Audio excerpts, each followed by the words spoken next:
Hi GenderqueerChat, it's Callie here. It's Saturday, and this week the topic is influences, or which, who are your favourite gender-related authors, artists, musicians, etc., and who have influenced you. Yeah, this is a good one. Although I think many of us have touched on these people that we're influenced by an interesting gendery reading, and I know that's quite a big part of how I came to know more about genderqueerdom and that sort of thing. So it's important that we do a lot of talking about it. But I know there are people who I've talked about before, so I just want to rattle through them so that I'm not completely ignoring them. But I'm going to talk about people who I haven't talked about on previous videos on my personal channel and on this channel. So who's been reporting for me? Quentin Crisp has already been mentioned this week, and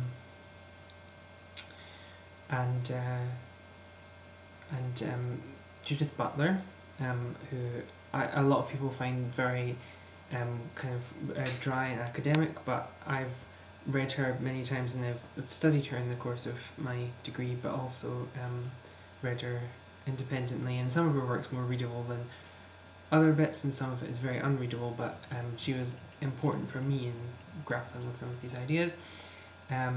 Judith Halberstam also, Sigflut mentioned, who, yeah, female masculinity, I really enjoyed.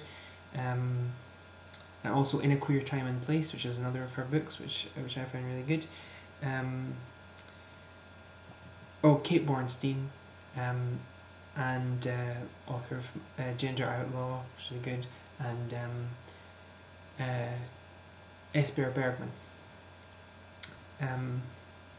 And the various authors who are collected in Bergman and Bornstein's new anthology, Gender Outlaws, The Next Generation, which is very good, and I would definitely recommend getting your hands on it.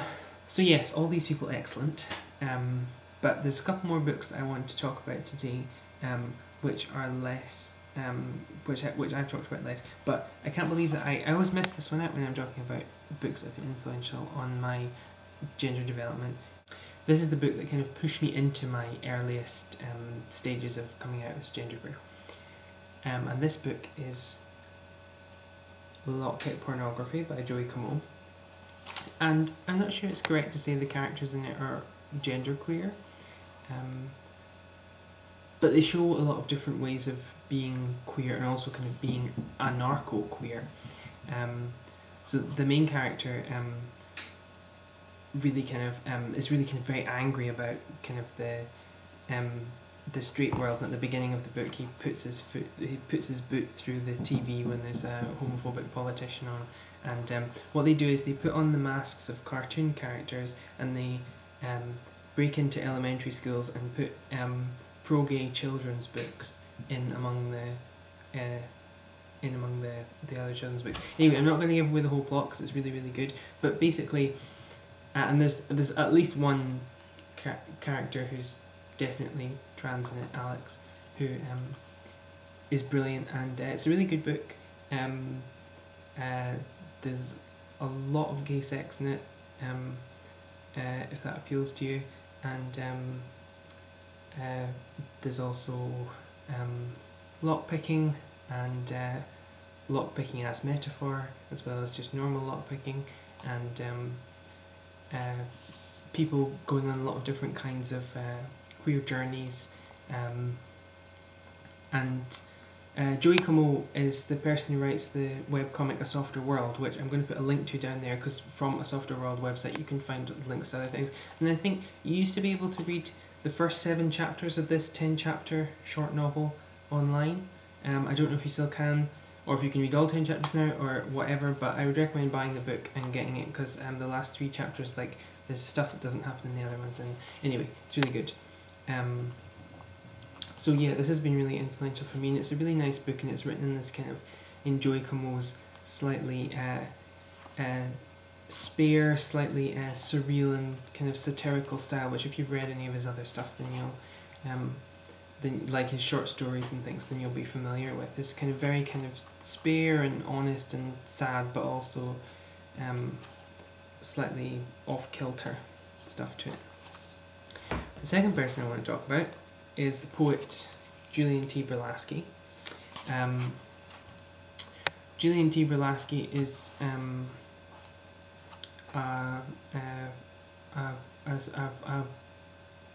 experimental poet. I think that this is something that Z wouldn't object to being referred to as.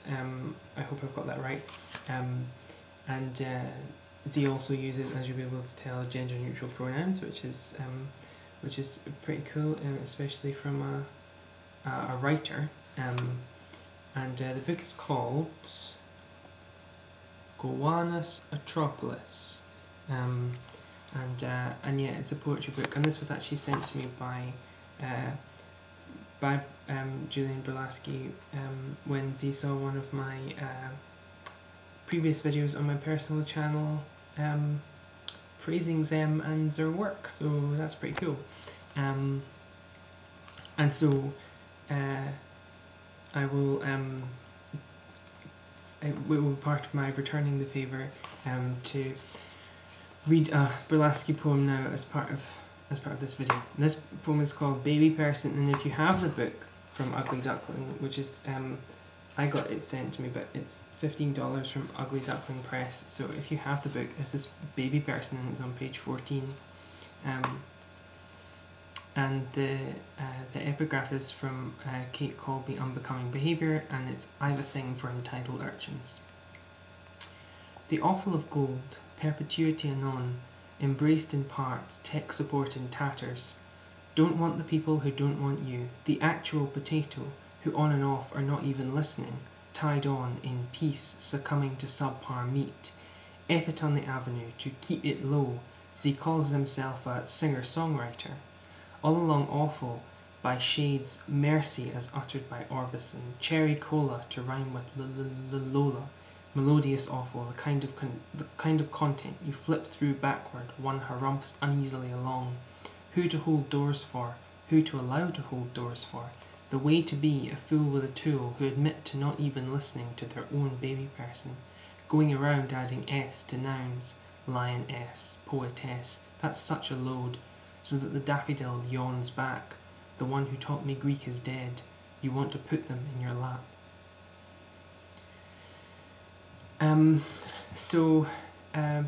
This poem, I've actually discussed it with various people because I really like sharing Brolaski's work with other people, and some of the people who I've discussed it with, a lot of the people who I've discussed it with, think that a lot of these things are about being trans, being genderqueer.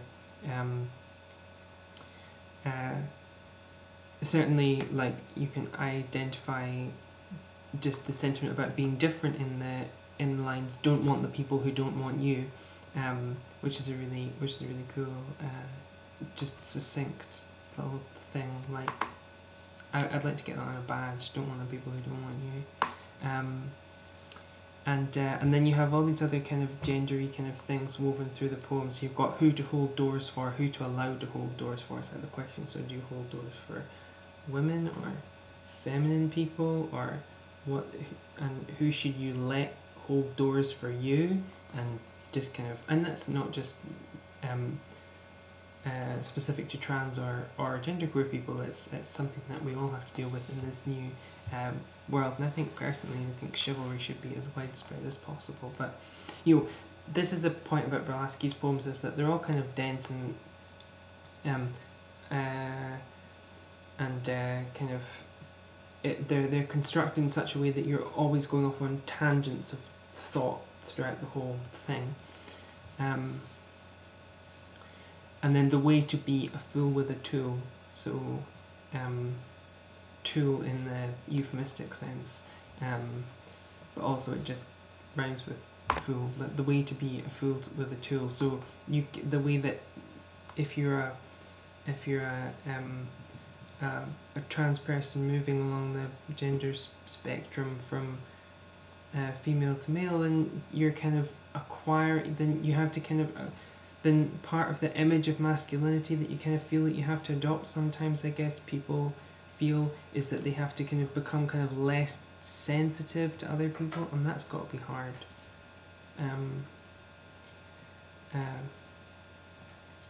Anyway, I really this is a really baby person. It's a really cool poem, but I'm not sure if you can get this one on the internet, but you can get various of other Brolaski's poems on the internet. If you just Google Julian T Brolaski, then you should find them. And I really recommend reading into them in depth. And I think this book has certainly made me think more things about poetry, but also about language and gender in language and gender in thought and all this stuff. But also a lot of it is just really kind of funny. Like this poem, I can't remember what it's called. The title has something to do with fish. It's about these fish.